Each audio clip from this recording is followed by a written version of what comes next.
नमस्कार, खबरों की खबर में आपका स्वागत है।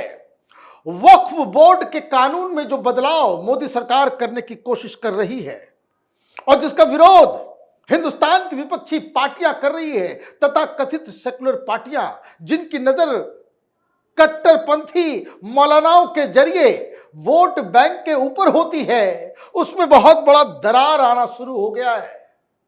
कई सारे मुस्लिम संगठन, उलेमा अब ये कह रहे हैं कि बदलाव जरूरी है।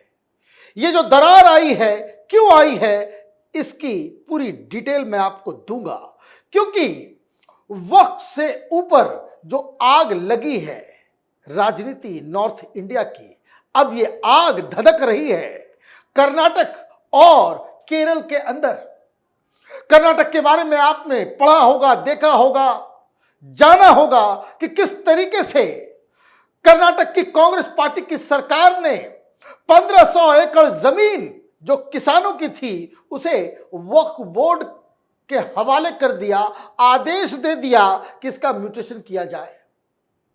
लेकिन जब किसान सड़कों पे आए, कांग्रेस पार्टी की सरकार को बैकफुट पे जाना पड़ा। अब मामला केरल में पहुंचा है, केरल में आंदोलन शुरू हो गया है। क्या खबर आ रही है? The Munambam Waqf land dispute has led to protests and political debates in Kerala. Around 600 Christian and Hindu families are opposing the Kerala State Waqf Board's claim over 404 acres of land in Munambam suburb of the Ernakulam district in Kerala. The Waqf Board has asserted that the said land was granted as Waqf property in 1950. On the other hand, the residents have argued that they legally purchased the land decades ago. The controversy has gained a lot of traction owing to the bipoles in the state, with political parties using the matter for their own agendas. अब protest वहां भी शुरू हो गया है, पूरे देश भर में शुरू होगा। ये क्यों हो रहा है ये भी समझ लीजिए। ये वक्फ बोर्ड के लोगों को जब से ये मालूम चला है कि कानून में बदलाव किया जा रहा है मोदी सरकार के द्वारा, जहां तहां नोटिस दे रहे हैं कि जितनी भी जमीन है उसका म्यूटेशन कर ले, कागज तैयार कर ले, सारा कुछ कर ले और कानून बदलाव होने से पहले ही सब कुछ खत्म कर दे। कारण वकीलों ने इनको बता दिया है कि अगर कानून लागू भी होगा तो पहले से लागू नहीं होगा, हम सुप्रीम कोर्ट में जाएंगे। क्योंकि प्रधानमंत्री मोदी की सरकार ने जो इस कानून में बदलाव किया है, उस बदलाव का सबसे अहम हिस्सा यही है कि कोई भी लैंड, कितना भी पुराना विवाद हो, यह जो नया कानून लागू होगा वो पुराने विवादों पे भी होगा, जो अपने आप में होता नहीं है हिंदुस्तान के कानून के हिसाब से। लेकिन यह एक पॉइंट है, यह आगे जब कानून बनेगा इसको देखा जाएगा, लेकिन उसकी तैयारी में जुटा हुआ है। इसलिए किसानों को भी कभी नोटिस, और यहां 600 परिवारों को वक्फ बोर्ड ने एक नोटिस दे दिया। अरे भाई, बताओगे तो कि किसने दान किया, किसने क्या किया। बार बार इस चीज को समझिए। 2006 में सच्चर कमेटी ने जब रिपोर्ट दी, उस वक्त पूरे देश में वक्फ बोर्ड के पास 3.5 लाख एकड़ जमीन थी, जो अब बढ़ के 9.5 लाख एकड़ जमीन हो गई। तो ये जो 6 लाख एकड़ जमीन जो नया जुटा है इस दौरान 2006 के बाद से, तो कोई तो बताएगा कि कौन लोग दान कर रहे हैं। ये तो पता चलना चाहिए भाई, कौन लोग दान कर रहे हैं। या कोई भी आपके मन के ऊपर आता है, 5 आदमी बैठते हो, कह देते हो ये जमीन वक्फ बोर्ड की है, तो बड़ा विवाद चल रहा है। वहां की सरकार से भी पूछा जा रहा है कि भाई कितनी जमीन है वक्फ बोर्ड के पास, वंस एंड फॉर ऑल इस मामले को सेटल कीजिए। तो जो आंकड़े द न्यू इंडियन एक्सप्रेस के हवाले से दिया गया है कि माइनॉरिटी अफेयर्स मिनिस्ट्री से उन्होंने ये आंकड़े निकाले हैं। There are 53,290 immovable waqf properties in Kerala as on November 13th, 2024।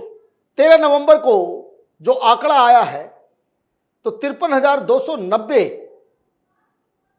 अलग अलग प्लॉट्स जो हैं, एकड़ जो है वो जमीन जो है इनके पास है।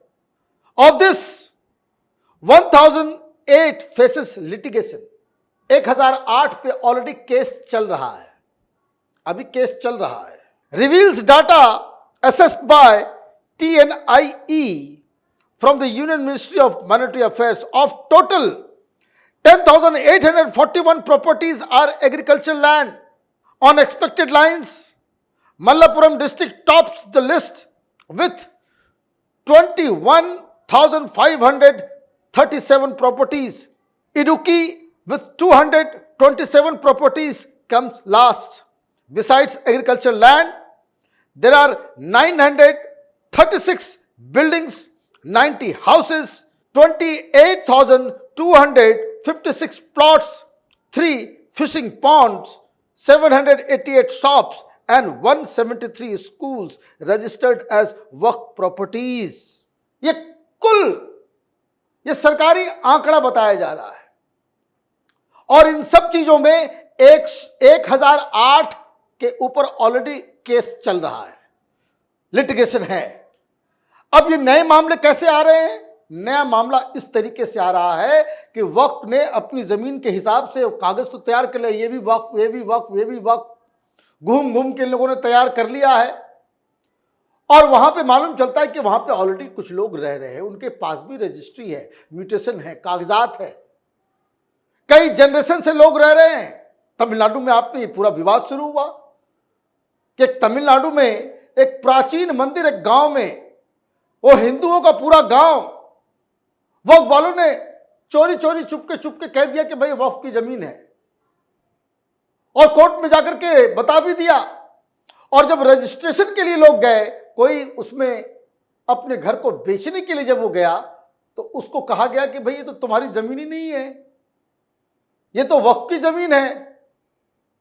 उसने आकर के गांव में बताया कि भाई तो हमारा बता नहीं रहे, सारे लोग चले गए। मालूम चला पूरे गांव के ऊपर वहां पे 700-800 साल पुरानी मंदिर है और उसके बावजूद इन लोगों ने कह दिया। अब एक और मैटर समझिए, जो सबसे मूल चीज जो है कि क्यों अब मुस्लिम उलेमा जो लिबरल हैं, जो लिफाफाखोर नहीं है, ये पॉलिटिकल पार्टीज के ऊपर आश्रित लोग, मौलवी मौलाना जिनको नेतागिरी करना है, जो वोट के सौदागर हैं, वही वक्फ का पूरा विरोध कर रहे हैं इस बदलाव का। अब केरल के अंदर, कर्नाटक के अंदर, देश भर में मौलवी मौलाना वो सामने आ रहे हैं। क्यों? क्योंकि डिबेट चल रहा है मुस्लिम समाज के अंदर भी कि ये जो तमाशा ये लोग कर रहे हैं कि मस्जिदें छिन जाएंगी, मदरसे छिन जाएंगे, इसमें क्या सच्चाई है? उसकी एक बानगी समझिए कि जो केरल के अंदर में हमने बताया कि 1008 लिटिगेशन चल रहा है, उसमें ज्यादा मुसलमान हैं, हिंदू कम है। अभी मैं बताता हूं आंकड़े। Only 2 properties are directly managed by the waqf board. कितना है? 53,000 से ज्यादा पूरे वक्फ प्रॉपर्टीज है और सिर्फ 2 प्रॉपर्टीज में जो है वो वक्फ बोर्ड उसको मैनेज कर रही है। बाकी का क्या चल रहा है? As many as 39,708 are manage by management committee. ये मैनेजमेंट कमिटी कौन बनाता है? कौन लोग उसमें सिलेक्ट होते हैं? कैसे सिलेक्ट होते हैं? ये मैनेजमेंट कमिटी होता क्या है? जैसे अभी वो सिंजोली शिमला वाले मस्जिद के ऊपर जो चल रहा है, अभी अभी खबर आई है, कोई दूसरे मौलवी सब पहुंच गए वहां पे। पहले 2 व्यक्ति जो है वहां बता रहे थे कि हम तोड़ लेंगे, ये कर लेंगे। आपको खबर आई थी कि मुसलमानों ने खुद कह दिया, कमेटी वाले ने खुद कह दिया कि हम अब इस मस्जिद को तोड़ देंगे। आज कोर्ट में 2 और मुसलमान पहुंच गए, उन्होंने कहा कि ये दोनों हैं कौन? कोई कमेटी यहां ऑपरेट ही नहीं कर रही है। तो जिसको जो ऐसा लग रहा है कि अनमैनेज तरीके से ये लोग खुला खेल फरूकाबादी, जिसको जो मन आता है वो कर रहे हैं। वाइल 11,752 आर मैनेज्ड बाय मुतवलीस। जो मस्जिद में जो है वो अजान पढ़ने वाले जो लोग होते हैं, जो मस्जिद को आकर के बैठ गया, वो वही मैनेज कर रहा है। कितना? 11,000 752 प्रॉपर्टीज, वो उनके हो गया, वो खत्म होगा, उसका बेटा आ जाएगा, वो उनकी बपौती हो गई। समाज कल्याण का नहीं, मुसलमानों का हक नहीं, मुअत्तली जो है वो उसको चला रहा है। Administrators manage 478 properties and in 1350 cases no system is in place to manage the properties. 1350 properties ऐसी हैं कि इसका कोई पता ठिकाना नहीं है कौन मैनेज कर रहा है। तो जो दबंग मुसलमान होगा, जो मौलाना होंगे, जिनकी जान पहचान ओवैसी से होगी, कांग्रेस से होगी, सेकुलर पार्टियों से होगी, बस वो कब्जा करके बैठा हुआ होगा, पता ही नहीं भाई ये प्रॉपर्टी की संख्या है। कितनी बड़ी कोई मॉल खोल लिया होगा, कोई दुकान लगा दिया होगा, किराया लगा दिया होगा, और सब लूट मची हुई है। Going by the official data there are 1008 litigation in work properties. Of this 457 are external with members of other communities and 551 are internal with members of Muslim community litigation। समझिए 1008 केसेस चल रहे हैं, जिसमें 457 केसेस जो हैं वो बाकी non Muslim लोगों के साथ डिस्प्यूट है। ज्यादा डिस्प्यूट किसके साथ है? 551 केसेस 1008 में वो मुस्लिम समुदाय के लोगों के साथ है। और ये कहानी पूरे देश भर में है कि वक्फ बोर्ड के अत्याचार से, वक्फ बोर्ड के लैंड ग्रेबिंग जो मानसिकता है, उससे मुसलमान ज्यादा परेशान है। और इसलिए अब मुस्लिम समाज के अंदर ही इस बदलाव की मांग की जा रही है, क्योंकि फिर तो कागज वो दिखाएंगे, वो हाईकोर्ट में जाएंगे, इनके चक्कर में तो नहीं रहेगी। अभी का कानून क्या है? वक्फ बोर्ड ने जमीन कब्जा किया और आपको अपील कहां करना है? जाकर के वक्फ बोर्ड में ही करना है। जिन लोगों ने कब्जा किया उन्हीं लोगों के सामने आपको हाथ फैलाना है, न्याय की गुहार लगानी है। तो ये कानून बदला, इसलिए सारे लोग अब धीरे धीरे लोगों को समझ में आ रहा है। लेकिन एक विस्फोट हुआ है छत्तीसगढ़ में और बड़ा धमाका है, ये बिलबिला उठा है ये ओवैसी। कारण वहां बीजेपी की सरकार है, तो वक्फ बोर्ड का जो चीफ जो है छत्तीसगढ़ राज्य में, उसे वहां की सरकार ने नियुक्त किया होगा। नया फरमान जारी कर दिया है, जरा सुनिए। छत्तीसगढ़ राज्य वक्फ बोर्ड ने प्रदेश भर की सभी मस्जिदों के लिए नया फरमान जारी किया है, जिसके अनुसार अब मस्जिद कमेटियों को जुमे की नमाज के दौरान तकरीर के विषयों के लिए वक्फ बोर्ड से इजाजत लेनी होगी।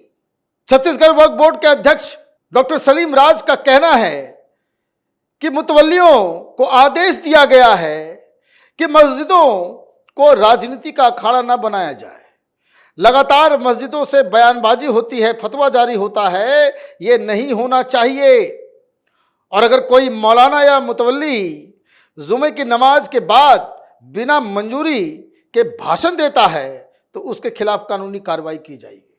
लीजिए, बड़ा बवाल मच गया। ये तो होता क्या है, ये मौलवी मौलाना ये जुमे की नमाज के दौरान सब लोग इकट्ठा होते हैं, तो नमाज जब हो जाती है तब ये लोग तकरीर करते हैं, भाषण देते हैं, और भाषण प्योर पॉलिटिकल होता है। वहीं पे मोदी के खिलाफ, तो संघ के खिलाफ, देश के खिलाफ, हिंदू धर्म के खिलाफ वो वहां पे बयानबाजी होती है। वहीं पे बताया जाता है कि हमास में हमारे भाई जो है वो उनकी मौत हो रही है, वो जिहादियों के साथ, टेररिस्टों के साथ। तो ये जो जहर घोला जाता है मस्जिदों के अंदर, वहां की राज्य सरकार कह रही है कि भाई ऐसा है, भाषण तो दो, लेकिन क्या भाषण दोगे बता दो पहले, राजनीति का अखाड़ा मत बनाओ। बिल्कुल सही बात है। धर्म कर्म का काम करने जाते हो, धर्म कर्म में कुरान के बारे में बातचीत करो, हदीस के बारे में बातचीत करो, वहां पॉलिटिक्स बतियाने की क्या आवश्यकता है? तो ये रोक लगाई जा रही है। कहा जा रहा है पहले बता देना, वहां से फतवा जारी मत करना, जैसे ये मुस्लिम पसंद वाले फतवा जारी कर रहे हैं। महाराष्ट्र के अंदर में हर मस्जिदों में यही जुमे की नमाज में ये कहा गया कि बीजेपी को वोट नहीं करना है, वहां इसको वोट करना है, वहां इसको वोट करना है। मतलब आप डिक्टेट करेंगे, और उसके बाद यह जरूरत सज्जाद नमानी की कि वो आकर के कह रहा है कि अगर जो कोई हमारी बात को नहीं मानेगा उसको दरबदर कर देंगे, समाज से निकाल देंगे, दाना पानी उठा देंगे। तो छत्तीसगढ़ में नई शुरुआत हुई है, बोला कि भाई कर लेना। और जहां कहीं किसी ने यह पाया गया कि वो हमारे आदेश का उल्लंघन कर रहा है तो कानूनी कार्रवाई की जाएगी। 4 आदमी को पकड़ के जेल में डालो, अपने आप ही सुधर जाएंगे। तो वक्फ इस शीतकालीन सत्र में पेश होगा, बड़ा बवाल मचने वाला है और हमारी नजर बनी हुई है। आप देखते रहिए कैपिटल टीवी। हमारे वीडियोस को लाइक कीजिए, शेयर कीजिए और हमारे चैनल को सब्सक्राइब कीजिए। धन्यवाद।